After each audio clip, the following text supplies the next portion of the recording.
Notre Père éternel, toi qui as tout créé, Dieu tout-puissant, c'est par ton Saint-Esprit que Jésus fut conçu. Tout d'abord, la première lecture dans la deuxième épître à Timothée, la même référence que dans Jean 3,16, mais c'est 2 Timothée 3,16.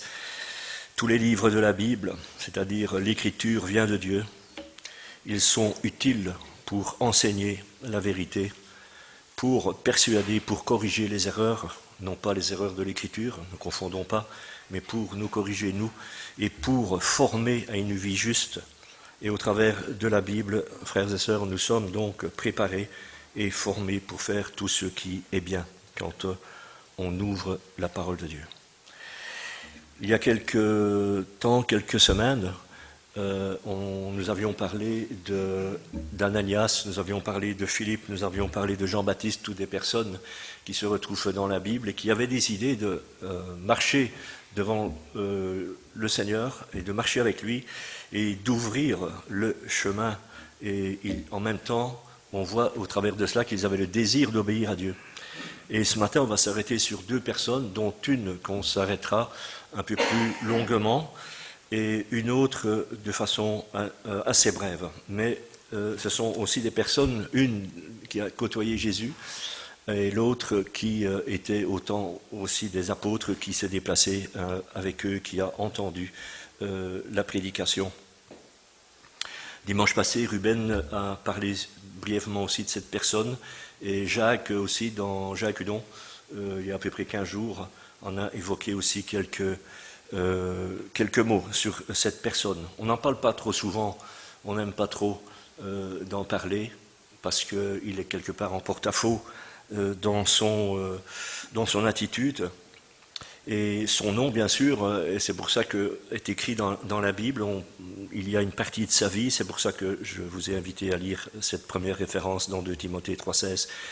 Tous les livres de la Bible et tout ce qui est écrit a quelque chose, ou quelque part, ou quelquefois, et assez souvent, à nous rappeler et à nous dire, aussi pour attirer notre attention dans notre marche à nous personnelle, dans notre vie chrétienne. Et le passage qui nous fait donc découvrir cette personne, c'est dans l'évangile de Jean, chapitre 12, à partir du verset 1 jusqu'au verset 11, là où Jésus s'entretient avec lui. On va le lire. Je lis dans la Bible second. 6 jours avant la Pâque, Jésus arriva à Béthanie où était Lazare, qu'il avait ressuscité des morts. Là, on lui fit un souper. Marthe servait et Lazare était de ceux qui se trouvaient à table avec lui. Marie, ayant pris une livre d'un parfum de nard pur de grand prix, oignit les pliés de Jésus et elle lui essuya les pieds avec ses cheveux, et la maison fut remplie de l'odeur du parfum. Un de ses disciples, Judas Iscariote, fils de Simon, celui qui devait le livrer, dit « Pourquoi n'a-t-on pas vendu ce parfum 300 deniers pour le donner aux pauvres ?» Il disait cela non qu'il se mettait en peine des pauvres, mais parce qu'il était voleur et que, tenant la bourse, il prenait ce qu'on y mettait. Mais Jésus dit « Laissez-la garder ce parfum pour le jour de ma sépulture. Vous avez toujours les pauvres avec vous, mais vous ne m'avez pas toujours. »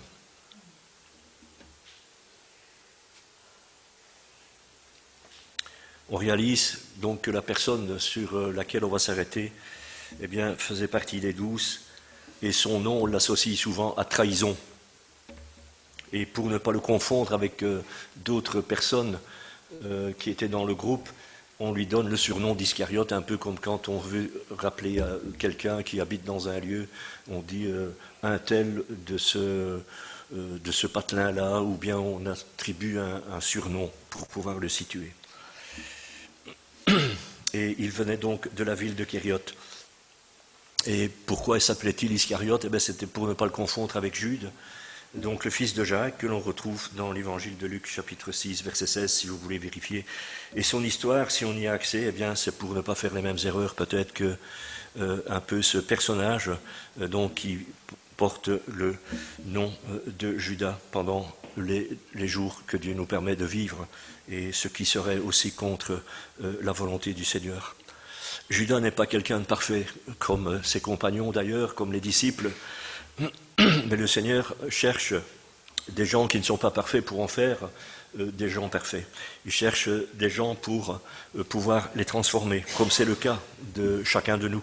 Et on sait bien que ce que l'Écriture dit, que Dieu est toujours prêt à pardonner et à nous tendre la main, comme Jésus l'a fait avec Judas dans tout donc cet épisode. Si on pourrait creuser les passages, il y en a d'autres aussi, et qui nous racontent cette histoire qui s'est passée. On la connaît peut-être brièvement, mais Jésus a tendu la main à Judas pour redresser la situation, et c'est ce qu'il veut faire aussi pour chacun de nous, redresser la situation et nous dire et nous montrer comment il faut faire et ne pas faire, en faisant aussi référence à sa parole.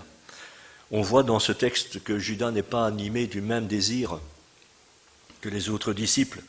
Son cœur, et là il est tout près de Jésus, on s'imagine, n'est pas tranquille, il n'est pas humble, et il profite de la place qu'il a dans le groupe pour se servir, lui, en premier. C'est ça son objectif, c'est d'abord prendre ses intérêts, ses propres intérêts à cœur. C'est pour ça qu'il était dans cette place-là. Judas n'était pas habité par l'esprit, et il n'était pas à 100% pour le Seigneur. Il n'a pas saisi d'ailleurs la main que Jésus lui a tendue. Plusieurs fois, on va remarquer ça. Peut-être que Judas, il appréciait la compagnie des autres compagnons qui étaient avec lui, des autres disciples. Il appréciait certainement Jésus, d'être dans son cercle d'amis.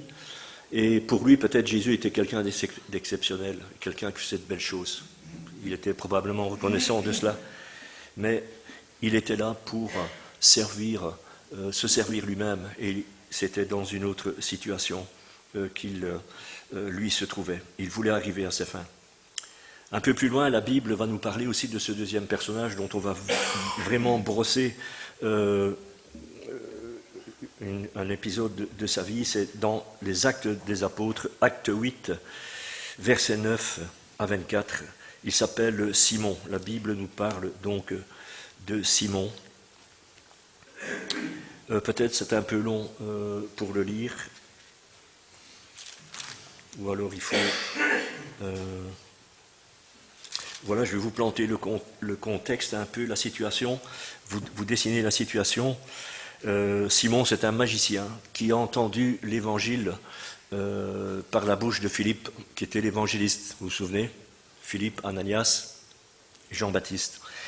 Et il était un magicien qui a entendu l'évangile, il a été touché par cela, mais il n'a pas tout compris. Et il s'est quelque part un peu planté.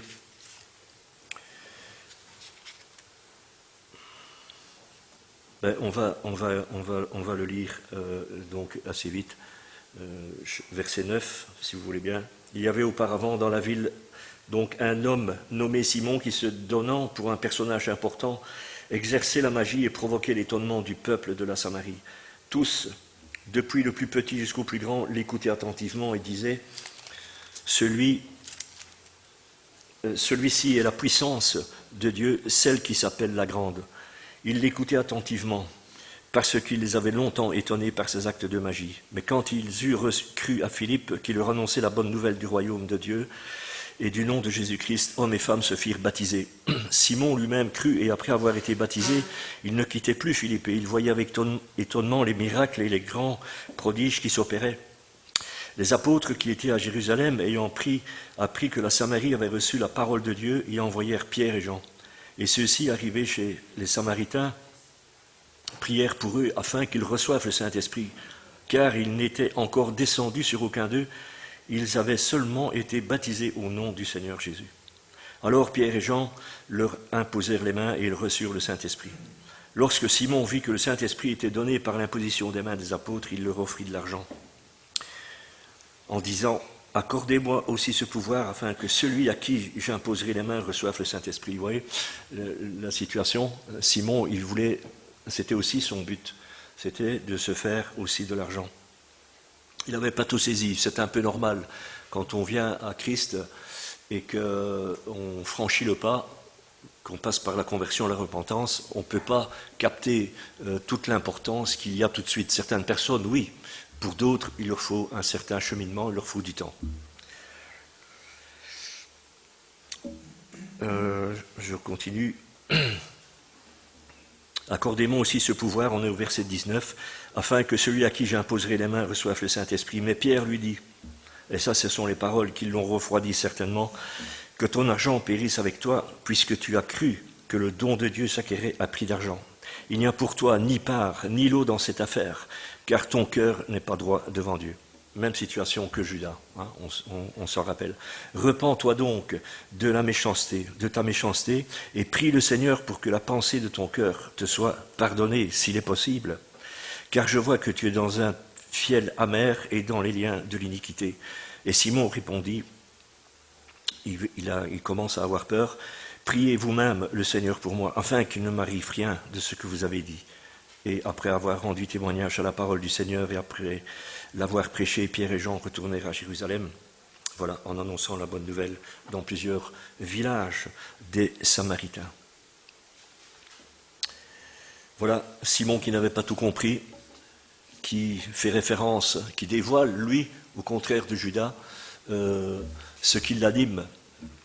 Mais on a vu que mal lui en prit, et heureusement qu'il s'est arrêté, qu'il n'a pas été jusqu'au bout, qu'il avait quand même fait un pas dans la bonne direction, parce que voilà, la réponse qu'il a entendue de Pierre et Jean a été cinglante, et au verset 20, on vient de la voir.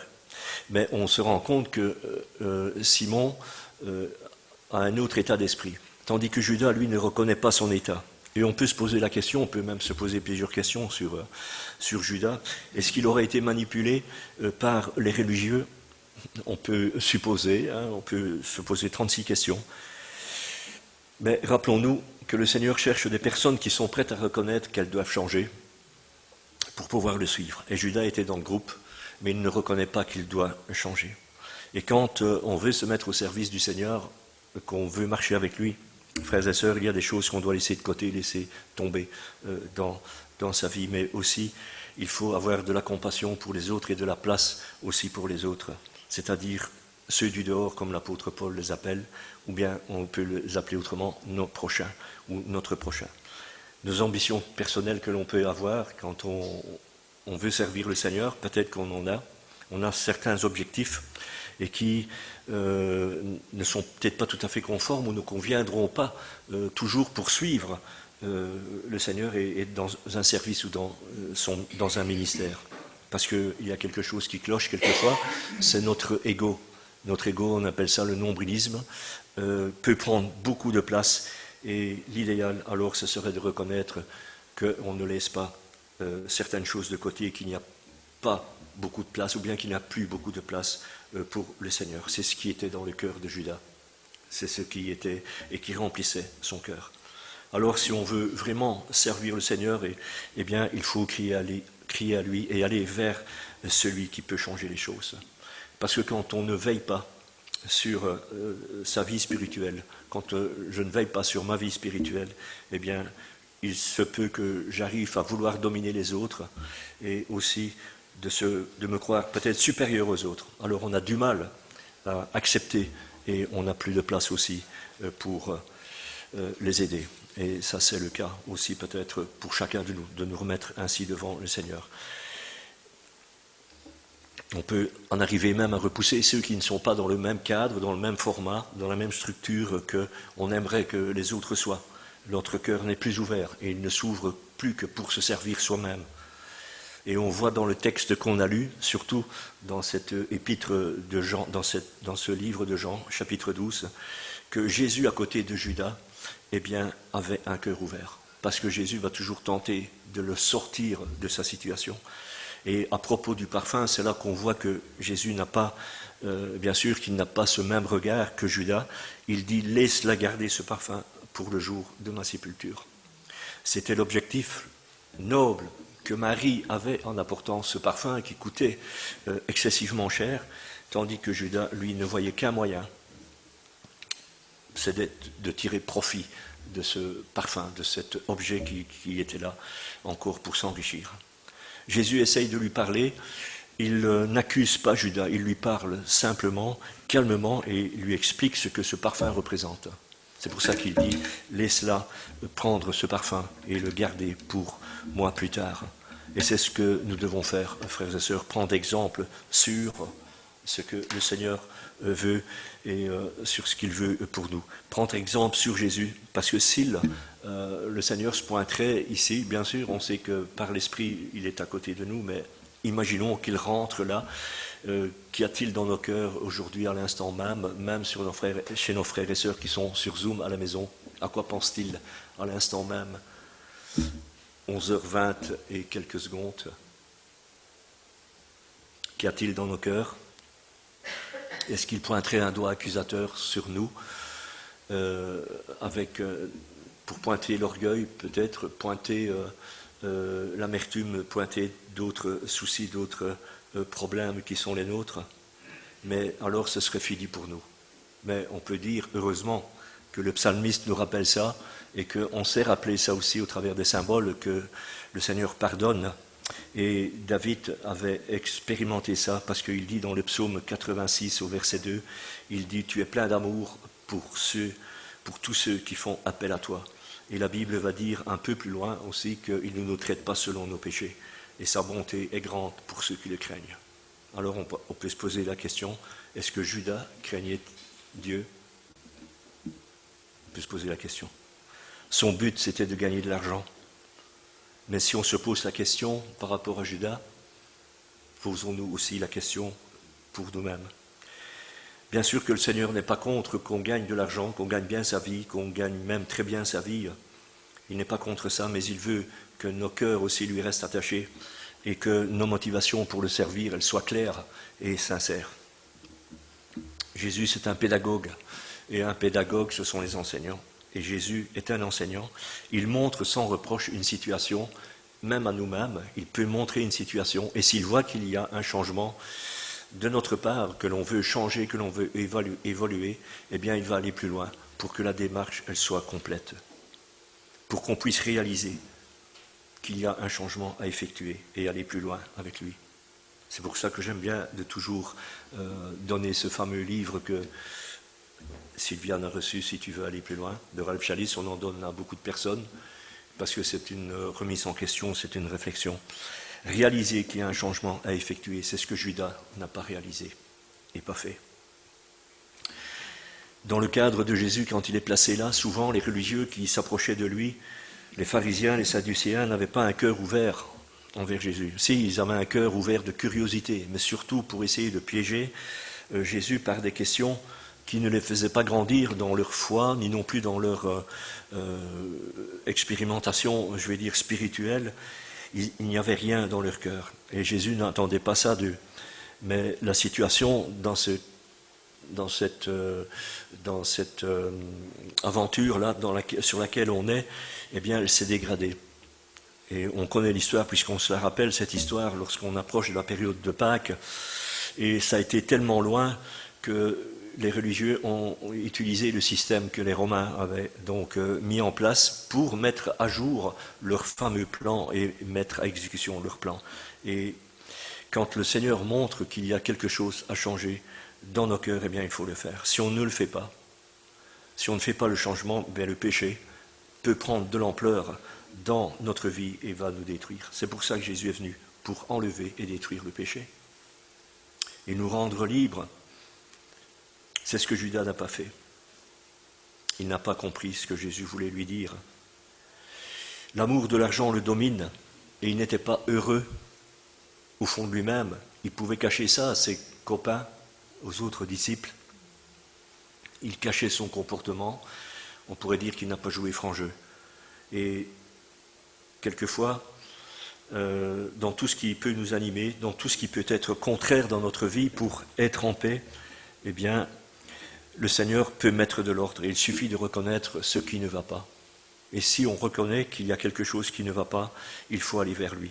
Parce que c'est moins difficile de vivre en paix avec le Seigneur que de vouloir cacher des choses. C'est plus compliqué de vouloir cacher des choses et des situations aux autres, et même au Seigneur qui lui voit tout, parce que ça a été mis sur les textes qu'on a chantés dans certains chants. Eh bien ça, il faut se le rappeler. Et si on se rappelle de ces choses, et on se rappelle qu'il faut lui dire qu'on a des problèmes, eh bien il fera tout pour que nous retrouvions sa paix et notre paix. Nous savons que le monde attire les gens dans des pièges aujourd'hui. Émile a parlé d'une certaine situation dans laquelle les gens sont aujourd'hui, mais c'est plutôt la situation, je vais dire, générale. Mais il y a des pièges pour tout le monde aujourd'hui. Il y a des guerres, c'est vrai qu'on parle de guerre, mais il y a la guerre des familles, il y a la guerre des voisinages, il y a la guerre sociale, il y a toutes sortes de guerres. Et en plus de ça, il y a de nombreux pièges qui n'ont même pas pignon sur rue, et comme on dit, mais ils sont là pour faire tomber le plus possible de gens. Et on sait bien ce qu'il en est, bien sûr, et on pourrait se dire, mais alors Judas est tombé aussi dans un piège par rapport à la tentation, mais on va y arriver. Mais on ne peut pas toujours accuser le monde d'être la cause aussi de nos déboires. Il faut reconnaître que de nous-mêmes aussi, on choisit quelquefois le mauvais chemin parce qu'on a décidé d'abandonner le chemin étroit et de s'écarter du chemin étroit. Et le chemin étroit, on sait en tant que frères et sœurs et chrétiens depuis longtemps, comme baroudeurs dans l'Évangile avec le Seigneur, on sait ce qu'il en est de ce chemin étroit. Et quand nous décidons de marcher avec lui, il va nous donner, et nous donnera d'ailleurs le moyen de le faire, ce qui s'appelle aujourd'hui le temps de la grâce. C'est le temps où on peut faire des fautes, où on peut revenir vers lui, bien sûr. Et c'est comme une thérapie, quelque part, dans laquelle on est invité à suivre. Et cette thérapie, c'est la parole de Dieu qui nous dit comment la prendre, comment vivre avec cette thérapie, comment pouvoir continuer à vivre. Judas, on se rappelle, a suggéré de vendre le parfum. Le parfum ne l'intéressait pas, on l'a vu, et le reste non plus d'ailleurs. Même pas les pauvres. Ce qui l'intéressait, c'était de savoir ce qu'il y avait dans la caisse, ce qu'il y avait dans la cagnotte. Il voulait savoir où c'en était. Rien ne l'intéressait, sinon que ça. Dans l'évangile de Matthieu, chapitre 26, au verset 21, on ne va pas le lire. On s'imagine là, alors que Jésus est avec eux, pour la dernière fois, ils vont partager ce repas. Il sait ce qui va se passer. Jésus attendait pendant ce repas que Judas reconnaisse ce qu'il était, qui il était. Il ne l'a pas fait. Jésus connaissait le combat peut-être qui était dans le cœur de Judas. On peut s'imaginer toutes les situations. On peut penser à plein d'autres choses. Tout comme le Seigneur connaît notre état et notre situation avec lui. Il connaît nos pensées comme il connaissait la pensée de Judas. Il connaît nos cœurs comme il connaissait le cœur de Judas. Il sait ce qui nous bloque comme ce qui bloquait Judas et ce qui empêche d'aller plus loin. Et l'apôtre Paul fait référence à cela dans l'Épître aux Romains, chapitre 7, verset 19, parce que c'était son combat principal aussi, qu'il expliquait aux autres comment s'en sortir quand on est dans ce combat et dans cette lutte. Il dit ceci, et partage cela. Je ne fais pas le bien que je veux, et je fais le mal que je ne veux pas. Si je fais ce que je ne veux pas, alors ce n'est plus moi qui le fais, c'est le péché qui habite en moi. Ainsi Jésus connaît les combats, nos luttes, à chacun. Il savait aussi ce qui allait se passer alors qu'ils étaient réunis, comme je vous l'ai dit, dans ce dernier repas. Et Judas va alors entrer dans un moment extrême de sa vie. Là, il reste là, avec les siens, avec ses copains, avec ses compagnons, sans sourciller. La repentance n'apparaît pas chez lui. Est-ce qu'il y pense à la repentance alors qu'il a le maître à côté de lui? Il ira retrouver plus tard les sacrificateurs pour se racheter, mais c'est trop tard. Est-ce que Dieu aurait endurci son cœur parce qu'il aurait attendu trop longtemps? C'est possible. Son rêve s'évanouit. Pour utiliser cet argent, il ne parviendra pas à ses fins. On peut dire que tout va s'effondrer. Matthieu chapitre 26, versets 47 à 50, il savait les choses, il n'a pas eu de réaction. On pourrait peut-être même dire, puisqu'on l'appelait Judas le traître, la trahison, que quelquefois on peut côtoyer des situations dans notre entourage, être avec des personnes sur certains lieux qu'on entend, qui entendent les gens se moquer, dire autre chose, se moquer de Dieu. Et peut-être aussi, on ne dit rien, on les laisse dire, on les laisse se moquer, un peu comme Pierre quand il était dans la cour du temple et qu'il a été interpellé par les hommes d'armes qui étaient là et par les autres en disant « Mais toi, tu n'étais pas avec Jésus ?» La dernière fois, et on sait ce qui s'est passé, on ferme la parenthèse. Mais quelque part, on peut aussi, quelquefois, ne pas laisser passer le courant. Super. Merci.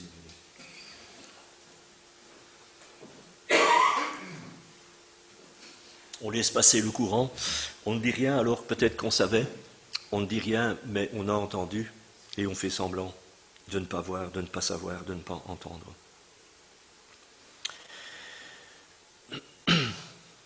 Peut-être qu'on regrette quelquefois de ne pas avoir dit les choses, de ne pas être intervenu, de ne pas avoir défendu Christ, de ne pas avoir défendu Dieu, mais il n'a pas besoin d'être défendu. Rappelons-nous, Jésus avait dit à Pierre, rengaine ton épée. S'il faut, j'appelle mon Père et les choses seront remises en ordre. La Bible dit que le regret ne change pas et ne change pas la personne et ne la sauve pas, seulement la repentance et le retour à Christ est le chemin à prendre, le retour à Dieu est le chemin à prendre. Et c'est une attitude à avoir. C'est pour ça qu'il ne faut pas faire semblant de ne pas savoir, de ne pas avoir entendu ou mal entendu et de ne pas avoir bien vu. Si nous confessons nos péchés, il est fidèle et juste pour nous pardonner. Voilà ce que la Bible dit. Et ça, c'est un processus qui n'est pas valable une seule fois quand on se convertit. Et quand on va vers le Seigneur, pour ceux qui mettent le pied pour la première fois à l'étrier en faveur du Seigneur, non, il faut y aller chaque fois qu'on a une interpellation par l'Esprit qui nous dit « t'as fauté, tu as trahi, t'as fait ci ou t'as fait là ». C'est ça la confession. Ce qui permet d'avancer, de continuer. La Bible dit qu'il peut apporter des choses nouvelles dans notre vie et retrouver notre liberté, apporter un changement, un vrai changement. Et le Seigneur peut faire de grandes choses avec nous quand on se laisse conduire par lui. 2 Corinthiens chapitre 5, l'apôtre Paul nous rappelle « Les choses anciennes sont passées, toutes choses sont devenues nouvelles ». Judas aurait pu être sauvé si seulement il n'avait pas persévéré sur ce chemin qu'il avait choisi. On sait que ça n'a pas été ainsi. Il a fermé son cœur, peut-être a-t-il voulu à un certain moment, comme on l'a déjà évoqué, se reprendre, mais on a vu que c'était trop tard parce que la machination, voilà, des pharisiens l'a écrasé, l'a fait tomber et l'a emporté. On peut peut-être penser aussi, se dire, il ne fallait pas tenter le pauvre Judas. Parce que certaines personnes vont dire, oui mais moi on m'a tenté, j'ai été piégé. Et quelquefois on accuse Dieu à cause des situations. Mais on doit se rappeler que ce n'est pas Dieu qui nous tente. Dieu ne fait pas le mal.